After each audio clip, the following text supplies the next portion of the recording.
नमस्कार, मी doctor Archana, Madhavbaug, Badlapur clinic. गेल्या 15 वर्षांच्या माधवबागच्या प्रॅक्टिसमध्ये हे मला अगदी निक्षून लक्षात आलेलं आहे की अगदी व्यवस्थित ठणठणीत असणारी माणसं किंवा पेशंट सुद्धा कार्डियक कंप्लेंट घेऊन येतात. म्हणजे पेशंट आपला असतो समजा डायबिटीसचा, अगदी संधिवाताचा किंवा ओबेसिटीचा, तर तो म्हणू लागतो की एक आठवड्यापासून मला चेस्ट पेन होतंय, किंवा आई पण सोबत येत असते आणि मग सांगतात मागच्याच आठवड्यात तिला हार्ट अटॅक आला. तर हे सगळं का होत असेल बरं?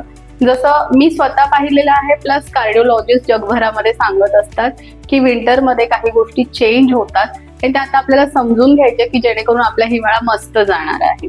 ठीक आहे, तर त्यासाठी सर्वात महत्वाचं व्हाय की हे का होतं, त्यानंतर आपण त्याच्यामध्ये नक्की काय पॅथॉलॉजी घडते, दॅट इज व्हॉट, आणि नंतर मग हाऊ आपण स्वतःला ह्यामध्ये जाण्यापासून कसं प्रिव्हेंट करणार आहोत.